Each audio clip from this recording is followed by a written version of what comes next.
ክፉ ነገርን ማን ነው ያመጣው ካላችሁን እኛ ነን ክፉ ነገርን የምናመጣው። ለምንድነው እግዚአብሔር ክፉ ነገር እንዲመጣብን የሚፈቅድ? አይወደንም፣ ይወደናል። አይፈልገንም፣ ይፈልገናል።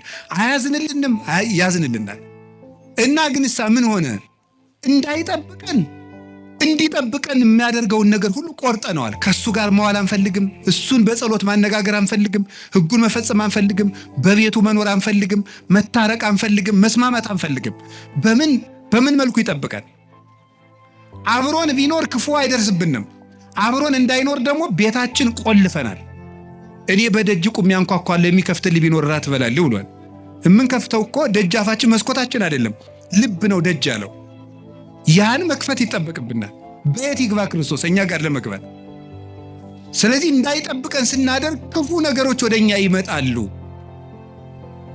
እንደ ቅዱስ ዮሐንስ አፈወርቅ ደግሞ አነጋገር እግዚአብሔር ክፉ ነገር ወደኛ የሚያመጣው አስፈራርቶ ወደ ቤት ለማምጣት ነው ይላል። ምን ለማድረግ ነው? በሉ ንገሩኝ እንጂ። አቤት! አስፈራርቶ ወደ ቤት ለማምጣት። ይሄንን ቅዱስ ዮሐንስ አፈወርቅ በምን ይመስለዋል? ልጇ ቁማር እየተጫወተ ባስቸገራት እናት መስሎ ያስተምራል። ቁማር ነው ይሄ እረኞች የሚጫወቱ በቁልፍ በምናምን ነው። ያን እየተጫወተ ሲያስቸግራት ምን ታደርጋለች ይላል? ማስክ የለበሱ የሚያስፈራሩ ጎልማሶችን ከጎረቤት ትልክበታለች ይላል።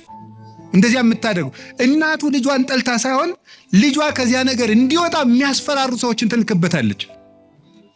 እግዚአብሔር ክፉ ነገሮች ወደኛ ሲመጡ ዝም የሚላቸው ዋናው ምክንያት ምንድነው ሲባል እነዚያ ነገሮች እንኳን ቢሆን አስፈራርተውን ቃለ እግዚአብሔር ስላልመለሰን፣ ምክር ስላልመለሰን፣ ንስሐ አባት ስላልመለሰን፣ መጽሐፍ ስላልመለሰን፣ ስብከት ስላልመለሰን፣ ምንም ነገር ስላልመለሰን ቢያንስ የሚያስፈራሩ ነገሮችን እንኳን መጣው ወደ ቤቴ ቢመጡ ብሎ ነው።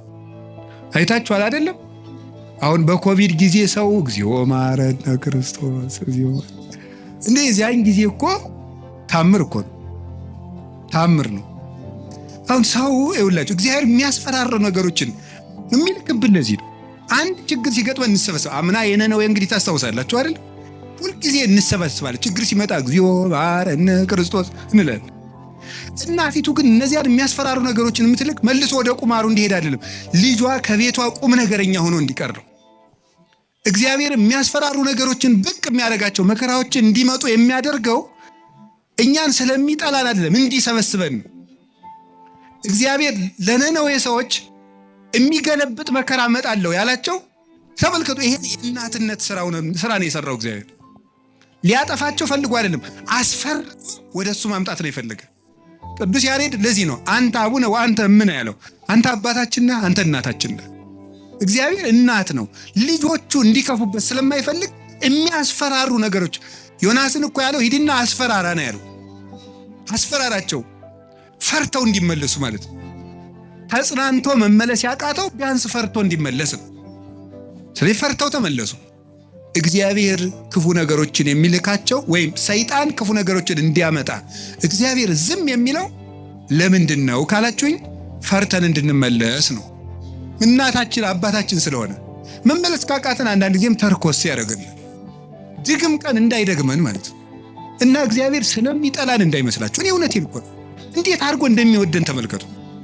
እግዚአብሔር ገሃነም እንዳይበላን እኮ ነው ትንንሽ ነገሮችን የሚተረኩሰን፣ ገንዘቦቻችን በማሳጣት ዘመድ እንዲሞትብን፣ ጓደኛ እንዲለየን በማድረግ ከሹመት እንዲሻሩ፣ እንድናጣ፣ እንድንዋረድ፣ ኃጢአት ስንሰራ የሚያዋርዱንን ሰዎች በመላክ ሰዎች እንዲደርሱብን በማድረግ በማጋለጥ ኋላ ከምትጋለጥ ዛሬ ባጋለጥ ብሎ የሚያዋርዱ ሰዎችን ጭምር በመላክ እግዚአብሔር እኛን ትንሽ ተርኮስ እያደረገ ወደ ቤቱ ያመጣናል። እንዴት እንደሚወደን ተመልከቱ።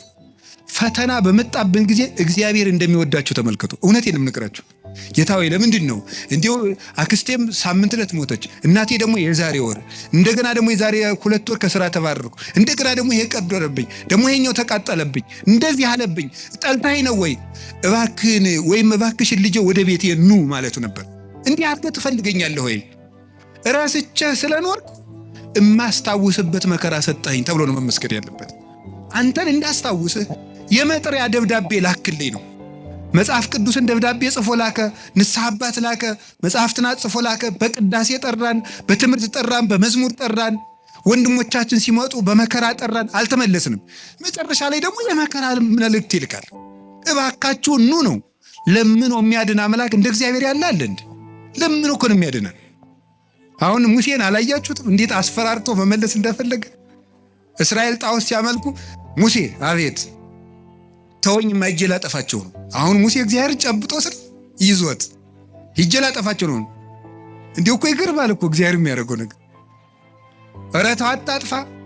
እንዲህ ማብላት ሲያቅተው ጊዜ በረሃ አምጥቶ ጨረሳቸው ነው የሚለው አለ ሙሴ። እግዚአብሔር እንዳይሰደብበት ነው እሱ። 40 ዓመት ማብላት ሲያቅተው በረሃ አምጥቶ ጨረሳቸው ነው የሚለው አሉ።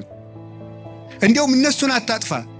አባቶቻችን ሲተረጉሙ አሁን እግዚአብሔር ሊያጠፋቸው ወዶ አይደለም ሙሴ እንዲሰራቸው እንዲቀጣቸው ብለው ነው እንጂ ይላል። እንግዲያስ ሂድና ቅጣ አለው። ሰርቶ ቀጥቶ እስራኤልን ወደ ራሱ ሰበሰባቸው። በማስፈራራት እንድንመለስ እግዚአብሔር ክፉ ነገር እንዲመጣ ያደርጋል። ከቃሉ ጋር ናቸው። ከቃሉ ጋር ናቸው። እግዚአብሔር ከሁላችን ጋር ይሁን። ሁለተኛው እግዚአብሔር ክፉ ነገር ሲመጣብን ለምንድን ነው ዝም የሚለው ካላችሁን ለመጥራት ነው ብያቸዋለሁ። የኃጢአት ይቅርታ ለማድረግ ነው። የኃጢአት ይቅርታ ለማድረግ አንዳንዱን ሰው እግዚአብሔር በበሽታ የኃጢአት ይቅርታ ይሰጠዋል። አንዳንዱን ሰው ገንዘቡን አሳጥቶ ሰውነቱን ከመቅሰፍ ይሰውረዋል። ገንዘብ የሰውነት ቤዛ ነው ይላሉ አባቶቻችን። ኦሪት ነው ያለችው። በሰውየው ላይ ሊመጣ የነበረውን ችግር በገንዘቡ ላይ ያሳልፍለታል። በዚያው እንደ የከተማ ሰው ጦሱን ይዞ ይሄድ ይላል። የገጠር ሰው በዚያው ያሳልፈው ይላል። ያው አንድ ነው ቋንቋ። ያም ጦሱን ይዞ ይሄድ ምንድነው? ጦስ ምንድነው ታውቁታላችሁ? የሰውነት ገንዘብ የሰውነት ቤዛ ነው። የኃጢአት ይቅርታ እንድናገኝ ምን ያደርጋል መሰላችሁ? በሽታን ያመጣል፣ ደዌን ያመጣል። ያ ደዌ ኃጢአት፣ ደዌ ዘኃጢአት፣ ደዌ ሰሴት ይሉታል አባቶቻችን። የኃጢአት ይቅርታ እንድናገኝ ደዌን ያመጣል። ስለዚህ እግዚአብሔር ለምን እንደሚያደርገው ሲባል ይቅርታ ለመስጠት ገስጾ ቆንጥጦ ነፍሱን ላትርፈው ብሎ ማለት ነው። የቸርነቱን ያህል እንጂ የኃጢአታችን ያህል መከራ ቢያመጣ በምድር ላይ መቆም የሚችል ሰው የለም። ስለዚህ እግዚአብሔር ለምንድን ነው ይህን የሚያደርገው ሲባል ይቅርታ ሊሰጠን ነው። ከቃሉ ጋር ናችሁ? ከቃሉ ጋር ናችሁ? እግዚአብሔር ከሁላችን ጋር ይሁን። እግዚአብሔር ለምንድን ነው ክፉ ነገር እንዲመጣ የሚያደርገው? ወይም ክፉ ሲመጣ ለምን ዝም ይላል ነው። ይሄን የሚያደርግበት ምክንያት ቆይቶ ለማያፈራ ሰው መቅሰፍት ይሰጠዋል። ለምሳሌ ምን ማለት መሰላችሁ? ይሄ ሁለት አይነት ነው። አንደኛ ለምሳሌ እግዚአብሔር ሕፃናት እንዲሞቱ ለምን ነው የሚያደርገው? በመጽሐፍ የተጻፈውን ልንገራችሁ፣ ቀሪውን ራሱ ያውቃል። እግዚአብሔር ሕፃናት ሁላችንም ጠይቃለን። እሺ እኛስ በኃጢአታችን ለምንድን ነው ሕፃናት የሚቀሰፉት እንላለን። ያን የሚያደርግበት ምክንያት ማለት ነው ምንድነው? መጨረሻቸው መልካም እንደሆኑ የሚያውቃቸውን ሕፃናት መጨረሻቸው መልካም እንደሆኑ ያወቃቸውን ሕፃናት ከክፉ ዘመን ሳይጨምራቸው በጊዜ ይወስዳቸዋል። ይሄ የራሱ አሰራር። እስከ መጨረሻቸው ቅን እንደሚሆኑ ያወቃቸውን እነዚህ መጨረሻቸው መልካም ነው ብሎ እንደ ምርጥ ዘር ይወስዳቸዋል። ሰብአ ሰገል ላይ ክርስቶስ ሲሰደድ ለምንድን ነው ሕፃናት እንዲጨፈጨፉ ያለውን አባቶቻችን ሲተረጉሙ አንደኛ ከመከራው ሲያሳትፋቸው ነው። በኋላ እናመጣዋለን። የመጀመሪያው ግን አንዱ ምንድን ነው? እነዚህ ሕፃናት በጣም ቅኖች ናቸውና እስከ መጨረሻው አይቶ ሩጫቸውን ባወቀ ገንዘብ ቆይተው ከክፉ አይሁዶች ጋር እንዳይጨመሩ በጊዜ ወሰዳቸው ብሎ ይተረጉማሉ አባቶቻችን። ስለዚህ ቆይቶ የሚከፋ ከሆነ ከነ መልካምነቱ በጊዜ ይወስደዋል። ሁለተኛ ደግሞ ቢቆይም በመቆየቱ ራሱም ከመጎዳት ሰውም ከመጉዳት በቀር መልካም ነገር የማያደርገውን ደግሞ በጊዜ ያነሳዋል። ይህንም ደግሞ ይቀስፈዋል። መቆየቱ የማይጠቅመው አለ። ደግሞ እንደዚህ ስላችሁ ጊዜ እንደው ጌታ ሆይ እኔ መቆየቴ አይጠቅመኝ ዛሬ አንሳኝ እንዳትሉ። እንደው እኮ ሰው እኮ የሰው ነገር መቼም ሰው የሚነግሩትን ትቶ ያልነገሩትን የሚይዝ። እንደሱ እያልኩኝ አይደለም። እንደሱ አትበሉ፣ እድሜ ለንስሐ ስጠኝ ነው የሚባለው። ወይ ጉድ! እንደዚህ ማለት ጌታ ሆይ ግደለኝ ማለት እኮ እንዲሁ ጸድቅ ያለው ማለት ነው። አስተካክለኝ፣ ጊዜ ስጠኝ፣ ቆየኝ እስካፈራ፣ አትቁረጠኝ ነው የሚባለው። ግደለኝ ማለት አይቻልም። እንደ ቅዱስ ጳውሎስ ያለ ሰው ነው ወደ ክርስቶስ ልሄድ እናፍቃለሁ ማለት የሚችል። ስለዚህ እግዚአብሔር ቆይቶ ለምንድን ነው እንዲያው እገሌ ለምን ተቀሰፈ እገሌ ምን እንዲህ አለ የማይቆየውን ሰው እንዲያውም ቆይቶ ቢያንስ እንኳን በቅዱሳን ምልጃ እንኳን ትንሽ ምሕረት እንዳያገኝ የእግዚአብሔርን ቸርነት ጨርሶ ተቃውሞ ከምሕረት በር ውጭ በር እንዳይዘጋበት የሚያስምር ነገር ሳለው እንኳን እንዲያው ትንሽ ይወስደዋል። እንደገና ደግሞ ስለ ፍትህም ይወስደዋል። በመቆየቱ ሰዎች ብዙ የሚጎዱ ከሆነ ስለ ፍትህ ይነቅለዋል። ያንን እንደ ፈርዖን ያለውን ፍትሁን ያሳየዋል። እግዚአብሔር ምሕረቱን ላልተጠቀመ ሰው ፍትህ ይሰጠዋል፣ ፈታሂነትም ስላለው። ከዚህ የተነሳ ፈርዖንን አነሳው ይሉ የለ አባቶቻችን። እግዚአብሔር አዳምን እንዲው ገነት ውስጥ እንዲው ቢተወው ኑሮ ይላሉ አባቶቻችን ብለን ብንጠይቅ ሲመልሱ እግዚአብሔር እንዲው አዳምን ይወደዋል እንዲው ቢተወው ኑሮ ገነት ውስጥ እንዲው ባያስወጣው። መልሱ ምን የሚሉት አበው ሲናገሩ አዳም ገነት ውስጥ ቢቆይ ኑሮ አይ እግዚአብሔር እኮ እኔን ከገነት እኮ ያላስወጣኝ ከኔ የበለጠ ፍጥረት ስለማያገኝ ስለሚወደኝ ነው። አያገኝማ ከኔ የተሻለ እንዴት ያስወጣኛል ብሎ የባሰ እግዚአብሔር እንዳይምረው ይሆን ነበር።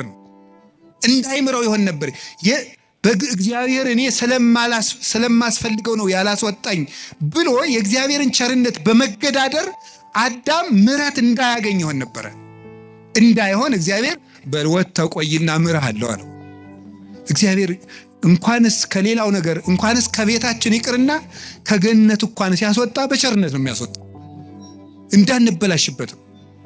እና እግዚአብሔር የሚያደርገው ለክፎች ለበጎች ፍትህ እንዲያገኙ፣ ክፎች ደግሞ በመቆየታቸው ስለማይጠቀሙ ይሄን ያደርጋል። ለክፎች ደግሞ ለምን ዘመን ይሰጣቸዋል? ንስሐ እንዲገቡ። ይህን በማድረግ ነው። ከቃሉ ጋር ናችሁ? ከቃሉ ጋር ናችሁ? እግዚአብሔር ከሁላችን ጋር ይሁን።